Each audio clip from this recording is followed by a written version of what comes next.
سال بھر میں اگر ایک بوند بھی تیری آنکھ سے خدا کے لیے نکلے وہی کافی ہے۔ عالم جب تک علم سے دنیا حاصل نہ کرے طبیب ہے، اور جب اس نے علم سے دنیا کمانی شروع کر دی تو خود بیمار ہوا۔ اس سے کسی کا علاج ممکن نہیں۔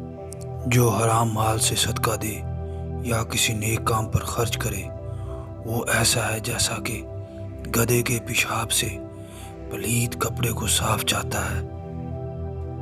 پہلی عبادت تنہائی ہے، پھر علم کی طلب، پھر اس پر عمل، اور پھر اس کی اشاعت۔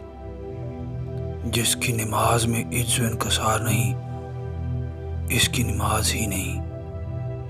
بازاری لوگوں کی ظاہری باتوں اور لباس پر اعتماد نہ کرو، کیوں ان کے اندر بھیڑیے چھپے ہیں۔ جو خود کو دوسروں سے افضل سمجھے وہ متکبر ہے۔